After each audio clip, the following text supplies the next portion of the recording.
Seize the day. Don't let life pass you by. Opportunity knocks but once. Our language is filled with proverbs on how to make the most of our lives. Our libraries and bookstores are also filled with books promising wisdom to live better lives. Some promise greater financial success, some promise greater wellness. Think of 7 Habits of Highly Effective People. Think of Oprah and Dr. Phil and all the many celebrities who have made a living offering wisdom, offering tips on how to live.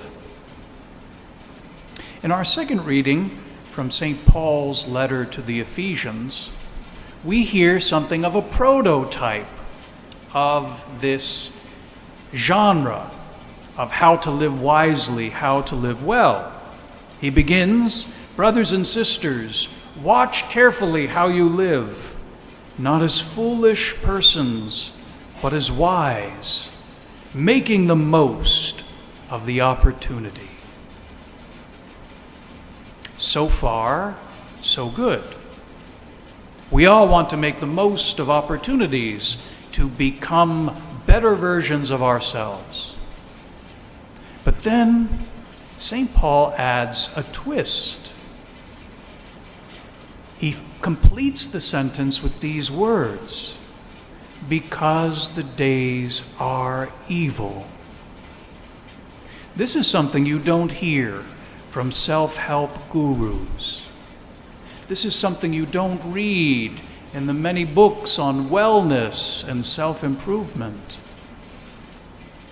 These worldly wisdoms all come to grief in the face of evil. When we experience real suffering, real loss, tragedy, all that self-help comes to nothing. We need something more, something deeper. The book of Ecclesiastes in the Old Testament reflects on this very, very profoundly. What good is worldly wisdom? What good is building up fortunes and gaining influence and making friends? What good is living your best life now if both the fool and the wise person end up in the darkness of death, taking nothing with them? What good is all that worldly wisdom? St. Paul is not offering worldly wisdom here. He is offering something deeper. He's offering the wisdom of the cross, the wisdom of Jesus. Because of what Jesus did on the cross, because of his passion, death, and resurrection, suffering, pain, loss are not the same. They are not less, our sufferings, because of what Jesus did, but because of Jesus, there is an opportunity, even in suffering, even in loss, even in evil, to conquer by love, to embrace our limitations, to surrender, and to make of ourselves a gift of love to God and one another. This is the opportunity of which St. Paul speaks. This is the Christian opportunity that separates the wisdom of the gospel from the wisdom of the world. This is the opportunity we in faith are meant to see and take hold of, even in evil times, even in darkness, even in loss. There is no technique. There is no quick step-by-step strategy for dealing with evil days and darkness and difficulty in your life. The only way we can seize that opportunity for love when we don't feel like it, when we are hurting, is for the Spirit of Jesus to live in us. Many of these self-help books have a dieting section on what you're supposed to eat to become the best version of yourself.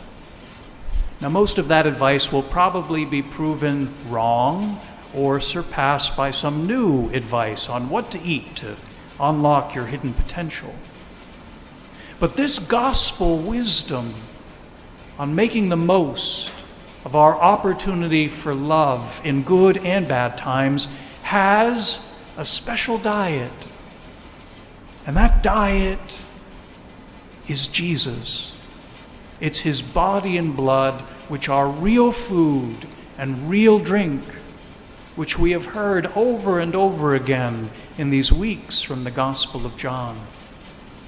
When we consume the flesh and blood, the real body and blood of Jesus in the Eucharist, his Spirit comes to live in us.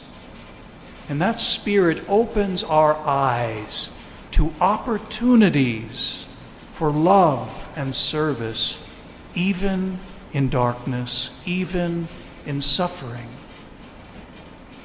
This is the invitation that the gospel, that the Apostle Paul extends to us today. The world says, seize the day. The gospel says, seize the Lord's day. This evening, what is given here. The world says, don't let life pass you by. We say, do not let Christ pass you by. He's close. The world says, opportunity knocks but once. The gospel says, Jesus constantly knocks on the door of your heart to let him in and to fill you with his wisdom. This is our faith. This is our opportunity. Seize it in Jesus and let him open your eyes to a new way of living, a new way of being in him through his body and blood.